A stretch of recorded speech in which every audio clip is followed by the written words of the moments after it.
Hello વિદ્યાર્થી મિત્રો, આજે આપણે ધોરણ 6 ગુજરાતી પલાસ કાવ્ય 14 એક ઈડરનો વાણિયો એ કાવ્યની સમજૂતી જોઈ રહ્યા છીએ. તો સૌપ્રથમ લેખકનો પરિચય મેળવીશું. કવિનું નામ છે રમણલાલ સોની. રમણલાલ સોનીનો જન્મ મોડાસા પાસેના કોકાપુર ગામે થયો હતો. શિશુ કથા, શિશુ સંસ્કારમાળા અને ગલબા શિયાળમાં પરાક્રમો જેવા બાળ સાહિત્યના પુસ્તકો લખ્યા છે. તેઓ સારા અનુવાદક પણ હતા. તેમણે રણજીતરામ સુવર્ણચંદ્રક એનાયત થયો છે. પોતાના ગામથી સમી સાંજે બીજા ગામે જવા નીકળેલા વણિકને રસ્તામાં ચોર મળે છે. એકલો હોવા છતાં હિંમત અને વિશ્વાસથી બુદ્ધિપૂર્વક તે ચોર સામે ઝઝૂમી તેમને ભગાડે છે. આવી પરિસ્થિતિમાં પોતાના બાળ સાથી કોણ છે તે એની પાસેથી સાંભળવા જેવું છે. તો સૌ પ્રથમ આપણે કાવ્યનું ગાન કરીશું અને ત્યારબાદ કાવ્યની સમજૂતી જોઈશું. એક ઈડરનો વાણિયો ધૂળો એનું નામ, સમી સાંજનો નીકળ્યો જવા કોટડે ગામ. રસ્તે અંધારું થયું ચડ્યો બીજી વાટ, જંગલમાં ભૂલો પડ્યો દિલમાં થયો ઉચાટ. પણ હિંમત એણે ધરી મનમાં કર્યો વિચાર, નથી કદી હું એકલો સાથી મારે બાર. અને જાળી સળવળી ચમક્યા ચોરો ચાર, ખબરદાર જે હોય તે આપી દે આવાર. કહે ધૂળો એ ચોરને અલ્યા નથી હું એક, 12 જણા લઈ નીકળ્યો કરજો કાંક વિવેક. કાલે કરજે ટાયલી આજે દઈ દે માલ, એવું બોલી ઉમટ્યા ચોરો બે વિકરાળ. ધૂળો કૂદ્યો કોથળો વીંચે સબોસબ, હતા કોથળે કાંટલા વાગે ધબોધબ. ચોરો ખીજ્યા એમના ધૂળો ખાડે ગાવ, ક્યાંથી રે આ વાણિયો શીખ્યો આવા દાવ. આગુ પાછું ના જુએ ધૂળો ખેલે જંગ, બોલે હું નહીં એકલો હવે બતાવું રંગ. ચોરો ચોક્યા એકમાં હોય આટલું જોર, 12 જણા જો છૂટશે થાશે આપણી ગોર. એમ વિચારી બી ગયા નાઠા એકી સાથ, ધૂળો હરખ્યો વા મેં ઠીક બતાવ્યો હાથ. વાટ જડી ધૂળો ગયો જાવું તું જે ગામ, વળતો એ ઘેરે ગયો પૂરું કરીને કામ. ધૂળાની આ વાર્તા પૂછે બાળ તમામ, કોણ બાર તમે હતા હવે ગણાવો નામ. ધૂળો કહે આ હાથ બે, બે આંખો બે પાય, 4 કાટલા કોથળે મળી એમ 10 થાય.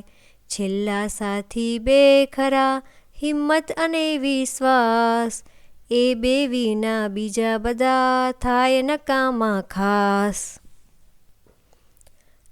કાવ્યની સમજૂતી જોઈશું. એક ઈડરનો વાણિયો ધૂળો એનું નામ, સમી સાંજનો નીકળ્યો જવા કોટડે ગામ. રસ્તે અંધારું થયું ચડ્યો બીજી વાટ, જંગલમાં ભૂલો પડ્યો દિલમાં થયો ઉચાટ. એટલે કે અહીં એક ઈડરનો વાણિયો એટલે કે વણિક જેનું નામ છે ધૂળો, એ સમી સાંજે કોટડે જવા એટલે કે કોટડા નામના ગામે જવા નીકળે છે અને રસ્તામાં અંધારું થઈ જાય છે.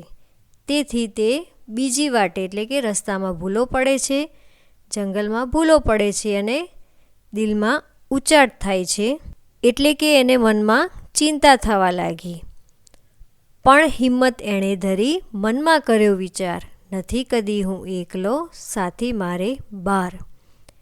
અને હિંમત કરીને એ મનમાં કહે છે કે હું ક્યારે પણ એકલો હતો નથી, કાયમ મારી સાથે બાર સાથી તો હોય જ છે. અને જાળી સળવળી ચમક્યા ચોરો ચાર, ખબરદાર જે હોય તે આપી દે આવાર. તો અહીં અચાનક જાળીમાંથી કંઈક સળવળાટ થયો અને ત્યાંથી ચોર બહાર આવે છે અને ચોર કહે છે કે ખબરદાર તારી પાસે જે કંઈ હોય તે અમને આપી દે.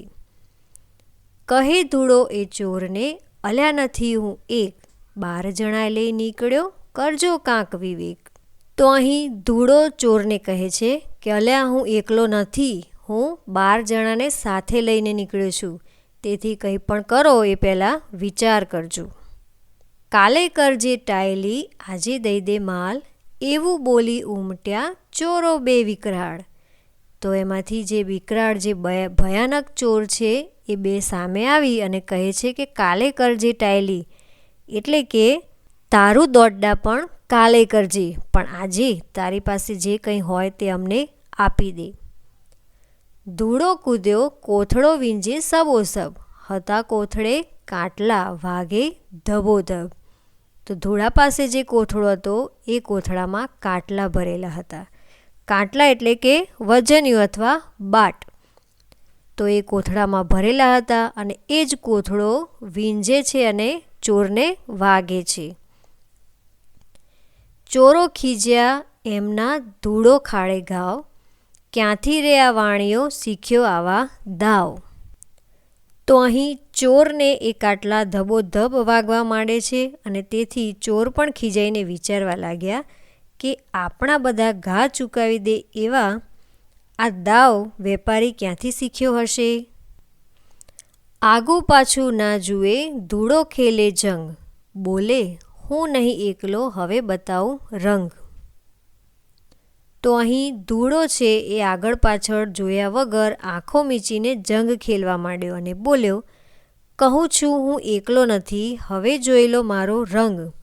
ચોરો ચોક્યા એકમાં હોય આટલું જોર, 12 જણા જો છૂટશે થશે આપણી ગોર. તો અહીં ચોર પણ ચોંકી જાય છે કે એક જણામાં જો આટલું બધું જોર હોય અને જો 12 જણા જો આવી પડશે તો આપણી ગોર ખોદાઈ જશે. એમ વિચારી બી ગયા નાઠા એકી સાથ, ધૂળો હરખ્યો વાહ મેં ઠીક બતાવ્યો હાથ. તો અહીં એમ વિચારી અને ચોર નાસી જાય છે અને ધૂળો હરખાય છે, એટલે કે ધૂળો ખુશ થઈ જાય છે અને પોતાની જાતને કહે છે કે વાહ મેં ઠીક બતાવ્યો હાથ, એટલે કે મેં ચોરને ભગાડી મૂક્યા. વાટ જડી ધૂળો ગયો, જાવું તું જે ગામ, વળતો એ ઘેરે ગયો પૂરું કરીને કામ.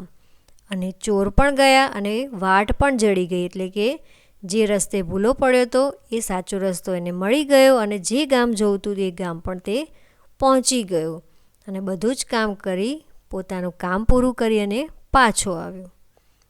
ધૂળાની આ વાર્તા પૂછે બાળ તમામ, કોણ બાર તમે હતા હવે ગણાવો નામ. અને બાળકો એમને આ વાત પૂછે છે કે તમે કહ્યું હતું કે 12 જણા હતા તમારી સાથે, તો એ 12 જણ કોણ છે એ અમને કહો. ધૂળો કહે આ હાથ 2, 2 આંખો, 2 પાય, 4 કાટલા કોથળે, મળી એમ 10 થાય. ધૂળો કહે છે કે આ 2 હાથ રહ્યા, 2 આંખો અને 2 પાય, એટલે કે 2 પગ, અને કોથળામાં જે 4 કાટલા હતા તે, એમ મળીને 10 થાય છે. છેલ્લા 2 સાથી કયા? તો કહે છે કે છેલ્લા સાથી 2 ખરા, હિંમત અને વિશ્વાસ. અને છેલ્લા 2 સાથી હિંમત અને વિશ્વાસને ગણાવે છે. એ 2 વિના બીજા બધા થાય નકામા ખાસ. ખરા સાથી હિંમત અને વિશ્વાસ છે, કારણ કે હિંમત અને વિશ્વાસ વગર ભલે આપણે હાથ પગથી સહી સલામત હોઈએ છતાં પણ જો હિંમત અને વિશ્વાસ ના હોય તો આપણે કોઈ પણ પરિસ્થિતિનો સામનો કરી શકતા નથી. તેથી સૌથી મહત્ત્વનું છે હિંમત અને વિશ્વાસ, જે આ કાવ્ય પરથી આપણને શીખવા મળે છે. અહીં શબ્દાર્થ આપ્યા છે. વાટ એટલે રસ્તો, ઉચાટ એટલે ચિંતા ફિકર, ડરામણું ભયાનક, જંગ યુદ્ધ, પાય પગ, સબોસબ ઉપરા છાપરી, ખાડે એટલે કે અટકાવે. તો અહીં આપણે આ સમજૂતી પૂર્ણ કરી અને સ્વાધ્યાયના પ્રશ્નો આપણે બીજા ભાગમાં જોઈશું. તો આ વિડીયો કેવો લાગ્યો અમને જરૂરથી જણાવજો અને અમારી ચેનલને સબસ્ક્રાઈબ કરજો. ધન્યવાદ.